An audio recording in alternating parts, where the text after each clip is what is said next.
Welcome back to Serious Talk, the Military Minute, the show built for veterans and military spouses navigating that jump from uniform to a high-impact civilian career. I'm your host, Greg Banks, and I'm grateful you're with me today. If you've ever thought, I don't know what I want to do next, or I know I can lead, but how do I translate that into a job offer? This episode's just for you. Today, I'm joined by Mike Nolan, Air National Guard veteran, longtime recruiter, former Salesforce talent leader, and the founder of Military Talent Connectors. Mike has lived the reality of career pivots, built veteran hiring programs inside a major tech company, and now helps organizations and transitioning service members connect through fellowships like SkillBridge, military spouse programs, and more. In this episode, you'll walk away with a practical way to use your network, a clear picture of what a strong fellowship SkillBridge-style pipeline looks like, the inside perspective on how companies can better onboard veterans and spouses, and even access to hiring tax credits up to $9,600. Thanks for coming along. Let's get into it. Welcome to the show today, Mike Nolan. Truly a privilege to have you on here. We've had a few background conversations, but you're always energetic, always fun to talk to. A lot of great stuff going on in your life. We're going to get into that today, but I appreciate you making time. Appreciate the opportunity, Greg. Good to see you again as always, brother. Absolutely. It's a shame that Boston and Atlanta are so far apart, man. We'll hook up one of these days. All right. Mike is a veteran of the Air National Guard, 267th Communication Squadron. You guys have long names for stuff that y'all belong to. Want to make sure I said that right. On the verge of becoming an author. We'll talk about that today. Mike has spent over 11 years with Salesforce doing military recruiting. You served as the co-VP of VetForce, a great organization. Heard a lot about and talking to veterans in the Salesforce space. You served as a mentor with the 𝗪𝘵𝗾 organization. You served as a counselor with Hiring Heroes USA. You were also a mentor through 𝗪𝘵𝗃, another great organization I've heard a lot about. You were a vet ambassador for 𝗂HRM. I'm sure there's a good definition behind that. In the recruiting space, though, and one of the cooler things that I found too, volunteered to support veterans at Edith Norris Rogers Memorial Veterans Hospital. And we'll talk a little bit about how that came to be. Literally over 3 decades. How'd you do that at 26, man? 3 decades in recruiting with military focus for the last 5+ years. And to say you're an honorable veteran, passionate in this space of recruiting and finding a ways to help veterans and military spouses out is probably the understatement of the conversation. But that's truly why we're here with this podcast. I want to find things that work for vets. You've seen a lot of things that work and a lot of things that don't, and we'll get into why that's your focus today. But truly, an example that a lot of us can look after. So thanks for all you have done in the service. All you are doing in the recruiting space is truly a pleasure. Hey, it's a passion more than it's a job. So I feel very fortunate. Well, they say find a job you love, you'll never work a day in your life, right? All right. So I do definitely spend time focusing on what you're doing today, but just always to give some context, I'd love to hear about why you went in the military, why you chose to branch. You know, people know me who have heard this story before. I always say I've always been in the military. My dad spent 30 years in the military. He was the first lieutenant colonel as a dentist in the history of the Air National Guard to be promoted to a full bird colonel. And I have the fondest of memories being at Pease Air Force Base in New Hampshire. He ran the clinic there, and just, days and hours up there when he'd be working and I'd just be putzing around, but everyone knew me up there. So I was like, oh, the colonel's kid's here. So, it was something that, I don't know, I just was pre-wired to do. But interestingly enough, he was in New Hampshire Air National Guard, and I said, I need to get out of his chain of command. So I went to the Mass Air National Guard. So what they say about preachers' kids always being the hardest ones, I guess. Yep. Colonel's kids are going to find their own way as well, right? Good deal. So how long did you wind up serving? Yeah. So I was in and out. I was quick. I was a year in and out. I didn't know what I wanted to do at 19, and I chose HVAC. I was on a combat communication squadron because a friend of mine, their dad was owned an HVAC company at a nice house, and I said, oh, all right, well, I can do that. And after 32 years in recruiting, I've learned that I don't have a mechanical bone in my body. My brain doesn't operate to understand carburetors or gases, high pressure, low pressure. So they quickly realized that I had let's just say help going through specialized. And when I got back and wasn't really able to fix too much, they said, listen, this isn't going to last long term. You just don't have the skills for it. So they said, you can take the honorable, get out so you can come back in if you want, or fill potholes on runways. And I knew that wasn't going to be the right path for me. So, so I decided, all right, we'll just call it short. And there was a plan to go back in, but like every great plan, that didn't solidify sometimes. So, that was my situation. Understand that. So as you come out of that, going from HVAC repair in the Air Force to recruiting is definitely not a linear path they lay out in any program. So tell me a little bit about Yeah, that, no, the I journey. was just still a stubborn Irishman and thought I could do it. So I went to a trade school locally and actually worked in the field for a couple years. And I also had a CDL, so I was driving dump trucks for nurseries and in lumber yards and part time and whatnot. And then a good friend from high school said, "Hey, like my brother got me into this company. I'm doing recruiting." I was like, "All right, I have no idea what that means. Like, what do you do?" And vaguely explained it to me. But he said, "Come for an interview." And I can only imagine what I looked like. I wish I had a picture of that day when I went into the interview. Unless somebody died or they were getting married, I never put a shirt and tie on. So I'm sure the tie was halfway up my stomach, wrinkled Yeah. khakis or whatever it was. Um, Luckily, there was a branch manager, and I still have a book that he gave me when I got promoted. But he saw kind of that like gritty, wise ass, probably Irishman, kid from Boston, and said, "Listen, I'm willing to take a chance on you on one condition. Can you just shut your mouth and just learn everything that we're going to teach you? And if you do, you can have a successful career." And my thought was like, all right, I'm not going to get dirty. Like I can go into work, come out of work and not be just filthy and disgusting. And I can make significantly more money. I was like, you absolutely have my attention. And I did. I sat down, I learned everything I could. It was back in Aerotech when they were 400 million in sales, and heck, 𝗖𝗵𝗽𝗄𝘆 ultimately owns the Baltimore Ravens outright from starting this recruiting company.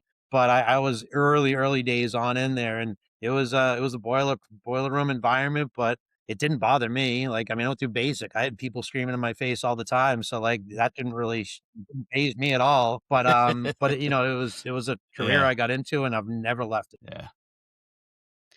I remember Aerotech. My first job a real job out of college was going into the IT space. And I remember Aerotech that coming up on our radar all the time. We were in consulting, putting networks in banks and credit unions, stuff like that, traveling around the country, and forever was just seeing their ads for them and whatnot. The internet didn't exist. We didn't have Yep. them coming on our phone, but they were on billboards and I cut my teeth stuff like on them. that. So They definitely had they an taught me impact. this industry, so I have nothing but the utmost respect for them. Absolutely. Back in the day, they just taught you to do stuff right. There wasn't a Yeah, whole lot of speculation, right? very It was direct, if you will. simpler, a little slower moving back then, so you didn't have so much scams. Yeah, for sure, for sure. All right, so you're out, you're recruiting, you're getting into that space, that first job. How long did that last? And tell me, I know where you kind of eventually got your way to, but just talk a little bit about that journey of once you were actually doing it. And I know you ultimately wound up over at Salesforce, but Yeah, it was tell me a little bit about so I that stayed at journey. Aerotech for 3 years. I think it was just about 3 years. And stayed on the agency side for a little while. Ultimately went inside and took a corporate job in recruiting. So I was curious of what the other side was like. Balanced that career.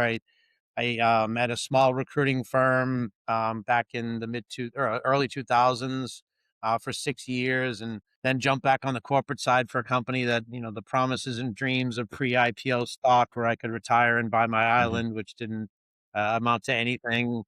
But ultimately that next opportunity brought me to Salesforce. And so, that's where for me, everything changed. It went from just a recruiting job, and I was even a contractor there for the first year, to being a full-time employee. And I've told countless people, like, Salesforce has the secret sauce, like the volunteering aspect of giving employees 7 days a year to go volunteer. And like the crazy part I still remember was like telling my boss, like, hey, I'm going to go to the VA hospital, Edith Norris, for 4 hours in the middle of the day on a Tuesday or Wednesday, whatever it was. And, expecting like, oh, we got to work. And it was awesome. Great. Hey, tell me how it goes when you get back.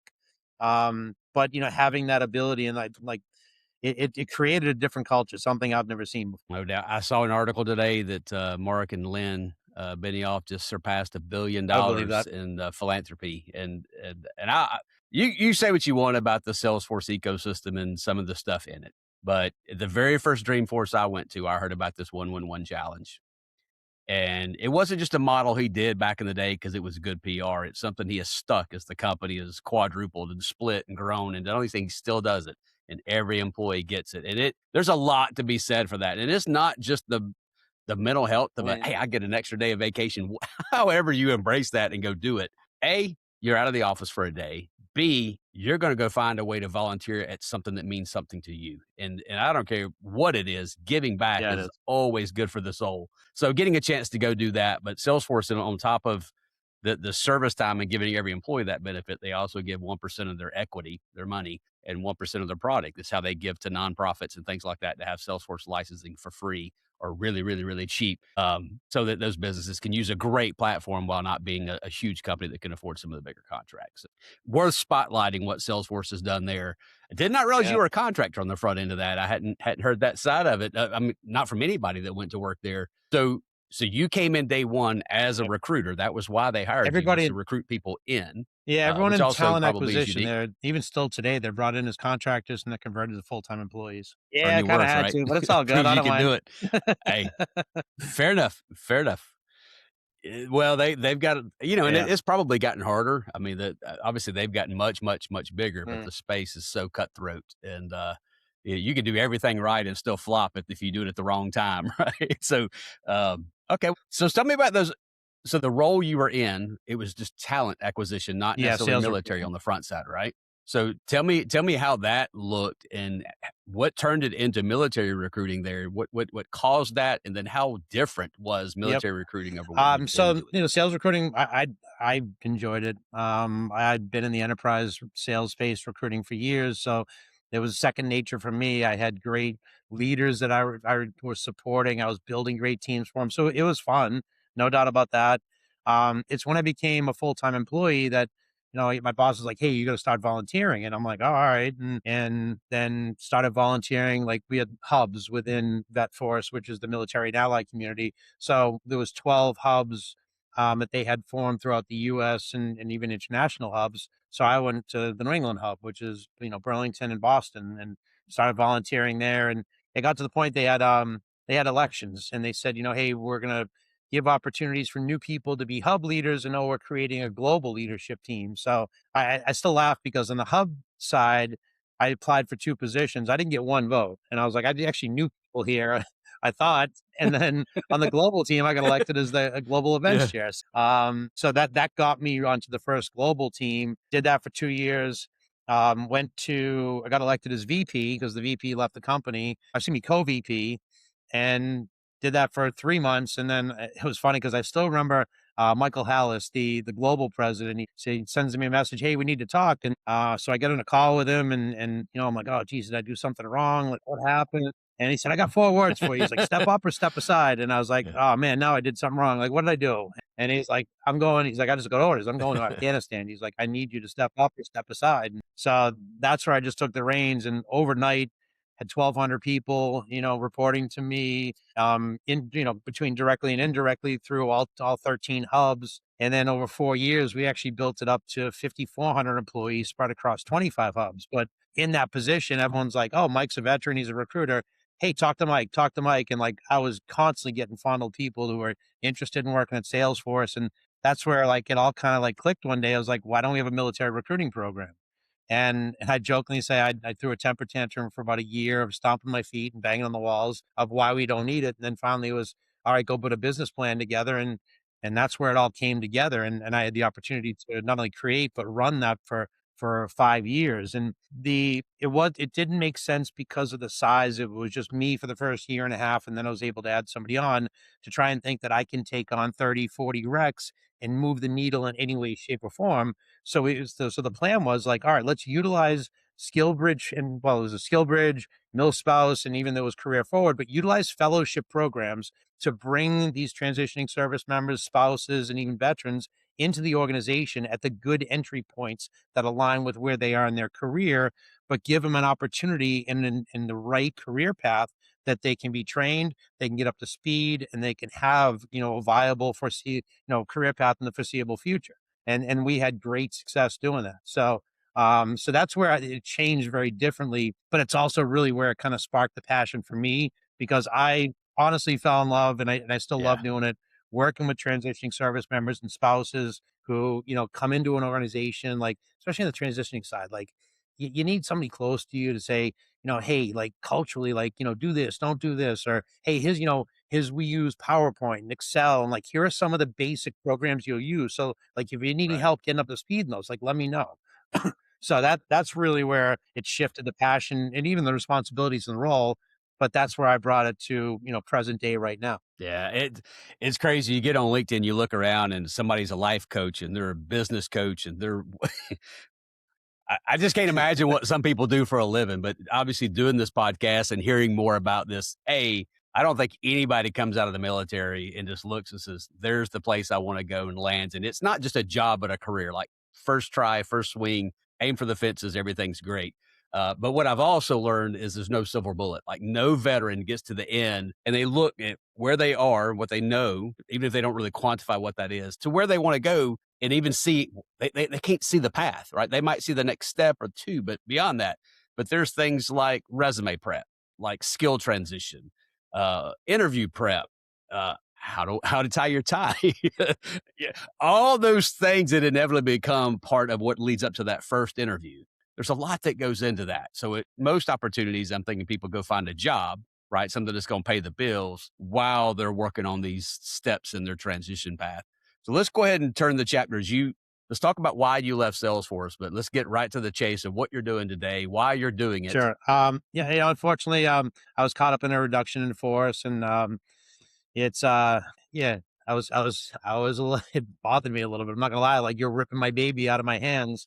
And but Sure. I was kind of angry, and I remember a Marine friend of mine, we were on the phone, and he's like, I could tell you're pissed off. I'm like, yeah, I am. And he's like, listen, he's like, you got one of two paths right now. Either you stay in this darkness and you just stay angry and bitter, or he's like, use this as the dirt that's going to grow the seed and create something. And he's like, be the seed. He was yelling at me. I was like, all right, I'll be the seed.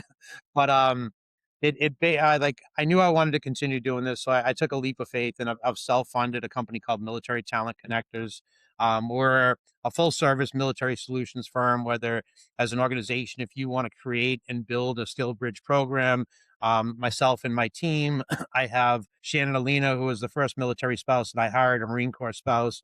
Um, Hosted her as a fellow, hired her, and then had to lay her off. She's actually joined me as the number 2 employee, as our director of Mhm. operations and marketing. And then I have Shelly Jones, who was with me on the VetForce global team. She's our director of finance. So we've got a team of people, but when you take us on, like, and if we're going to build a program, the team is going to drop in. So everybody's going to have their responsibilities, from training people on the company side who are civilians, how to manage and onboard veterans or these fellows, to working with the fellows through all 12 weeks, helping you negotiate offers, and if there's tax credits available because you hired a vet or transitioning service member with a disability rating, then we're going to get you that tax credit. We can do anything if the programs are existing to Fantastic. provide pipeline funnels, support in any way. And then also, when we've got companies who are like, Mike, that's all great, but I need people right now, then we'll do contingency hiring. Fantastic. You called out a couple of things there that I want to make sure we don't miss. One, coaching a civilian to place into a job is one thing, but coaching a veteran is a completely different animal. Two, somebody just heard, well, you've got 3 employees. You don't just have 3 employees who have their individual experiences. You've got 3 people that have been doing this on this platform of military transition together collectively. So you guys are a well-oiled machine in terms of what you're bringing to the table for a company, trying specifically to find veterans to fill that void, right? So just didn't want to miss that, because that's really, really powerful. I've just, in a year of doing podcasts, I've learned so much about what goes into some of these. And while I don't execute the programs, I hear about the challenges and how they've been overcome. In every organization I've Yeah. talked to, Oh yeah. you've got to be agile. What companies are looking for is changing. What service members are coming out with is changing. So to making sure that you're staying agile on both sides of that, so that there's always a path to maximize the value brought by the experiences that they've incurred during their time of service, right? So just really, really important stuff. Cool. The other thing I heard you say, um, yeah, there's the problem of finding that veteran and getting that job. And whether you look at what the employer's trying to find or what the service member's looking to get to, That's challenge number one. But challenge number two is there are programs already in place that are benefits that both can benefit from, but most probably don't know about. So if a company were to hire a service member, there's tax deductions or discounts or all kind of discounts is probably a bad choice of words, but there are benefits literally for them to have chosen a veteran to come over. And most of them don't know about that. And this is, you hear Congress every day wanting another $1 trillion to do something. These are funds that are already approved, but somebody with the experience you guys got is going to help both a veteran and that and can be up to $9,600 too. Things, right? So it's not, a few $100 here or there. That's eating money in my neck of the woods. Fantastic. So as we talk about, you talked a lot about on the company side of there for a service member coming out. Let's talk a little bit real life scenario. Somebody comes to you and they're looking for a job. Right. They're either fresh out or just on the way out and they've heard about you, hopefully through this podcast.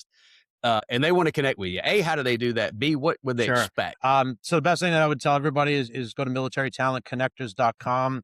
You can, go to the candidate page, fill out some information. And then once you submit that through, Shannon will actually send you a personalized email with a link to grab any convenient time I have free on my calendar. And then we'll go into a call. I'm being, and I even had one of these calls just before this, which is kind of funny because it's timely as well. But gentleman's going through a fellowship program right now and came to me because he had heard about my name, referred to me by somebody, and was like, hey, I'm getting out. I'm not sure what I want to do.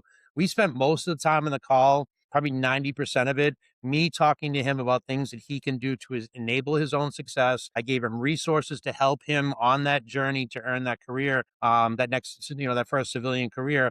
But then also told him, like, anything you need, like you've got that link. If you want to connect back with me, do not even ask. Just go right to the link, book a time, and then send me an email like, hey, Mike, I grabbed some more time. Here's what I want to talk about.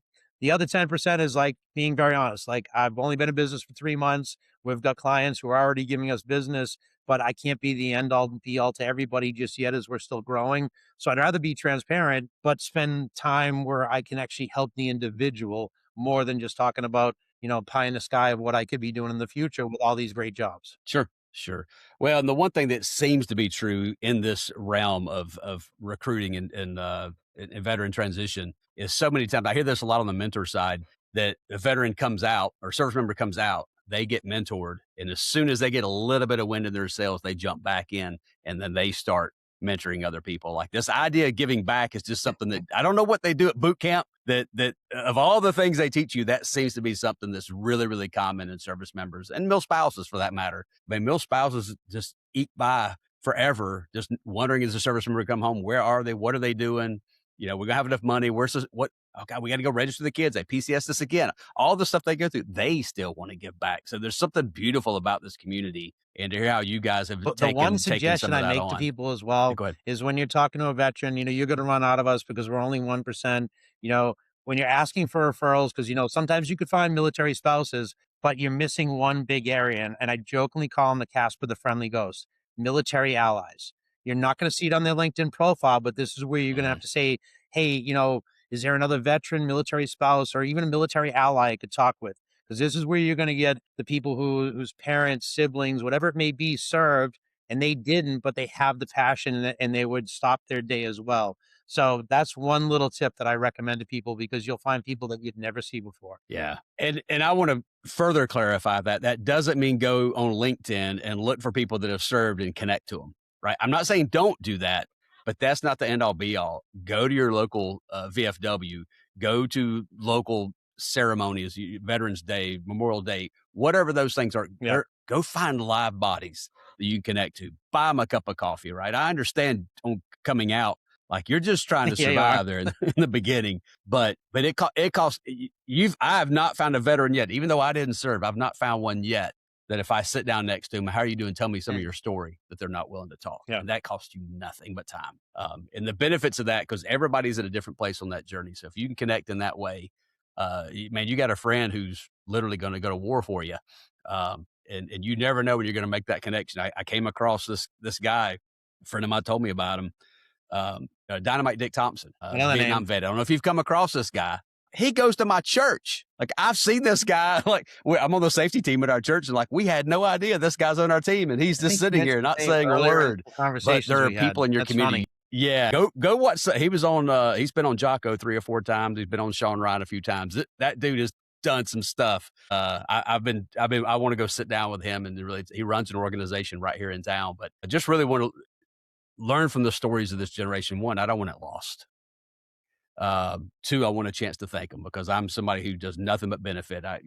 In this little way, I'm trying to give back, but I just can't begin to show the appreciation that I have. Well, you're I know you showing it. don't That's always hear it. just by doing this. I got to tell you. But man, I'm grateful for it. I really am. So you mentioned the website. So in the show notes for today's episode, Mike and I'll get together. We'll put some links together just so anybody who's listening to this and they didn't write it down fast enough, there's probably 18 ways to spell that wrong, whatever. We'll make sure we put a link there for people to follow up and connect with you. But man, thank you for your service. You said you did a year, but I know you went in and what you did all you could while you could. And the fact that as soon as opportunity turned its course, you're right back giving and serving. And again, it's something you see in every veteran, and it just truly deepens my treasure for what you guys have done and are doing. And it's truly a privilege today to get to share a little bit about your story. So we're going to drive people to your website. Definitely want to hear about when your book comes out. Tell me a little bit about the book, what you're writing. And yeah, it's funny because I was the kid going through school where I probably realized, like hindsight 2020, I put more effort going into tracking down all these cliff notes as opposed to just reading the book. But even way before I started running the military recruiting program at Salesforce, like people just like Mike Recruiter, like connected me, and I created what I now call a methodology, but a talk track of like how you can leverage your brothers and sisters, because it's called the mission methodology, and it's based off of 5 words and 5 questions. But the 5 words are the trust your brothers and sisters, and how to leverage those relationships, how to manage your connections. It talks about how when you're getting out, like it's a field manual is what it is. So as you're going through the book, like depending on where you are in your journey, you're going to use certain things. And especially if you're leaving, his some job titles that align with civilian job titles, write down what you were good at, what you want to do. But it brings it right on through. And people were just, they were saying to me like, this, you gotta write this down. This is a game changer.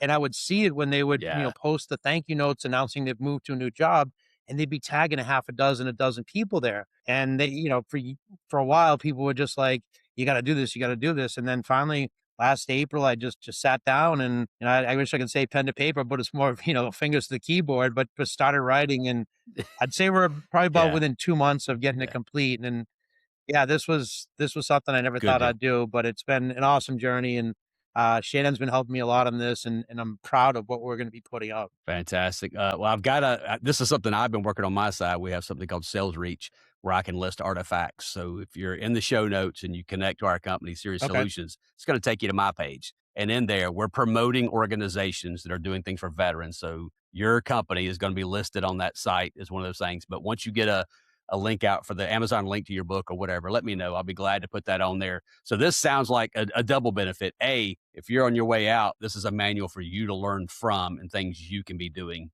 But inevitably, as every veteran does, at some point, you're on the other side of giving back. It becomes a way that you can articulate what you need to do to help, to extend your hand to the next person in the line. Positioning our veteran. So, Mike, it'll fit into both certain pieces. If you're a veteran, you've been in the space, like you may not have to do what you need to do on the front end. But, like I said, it's a manual you'll use when you're on that mission trying to get that next career. Fantastic. Man, I can't thank you enough. I truly value what your dad did and his years of service, what you've done and are doing. And I just want to thank you for your time today. Again, we'll get these connections out here for everybody to follow up, but appreciate it. Hopefully we'll get to meet up in face-to-face one of these days, man. Thank you, man. But thanks for your time today, Mike. Have a good day. Appreciate it. All right. Before you go, I want to say thank you for spending your time with me today on Serious Talk, the Military Minute.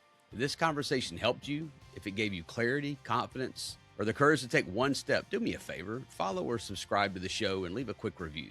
It's one of the simplest ways you can help more veterans and military spouses find this kind of guidance and the resources that we recommend. And please share this episode with one military spouse or veteran you know who's in the middle of that transition journey right now. If you know a company hiring that may consider hiring a veteran or military spouse, share to them and let them know the benefits of doing so. You never know how much a single conversation can change someone's path. To the veteran and military spouse community, I want to extend a heartfelt thank you to you on behalf of Serious Solutions. Your service, your sacrifice, and the sacrifices your families carry matter more than most people will ever know. You'll find links and resources in the show notes based on today's episode, including ways to connect and recommended content to keep you moving forward. And if you've got follow-up questions for me, email me at serioustalk@serioussolutions.com. The address will be in the show notes. One more thank you to Jason Fowler for allowing us to use his song Mystery Road. I'm Greg Banks. Thanks again for coming along. I'll see you at the next briefing.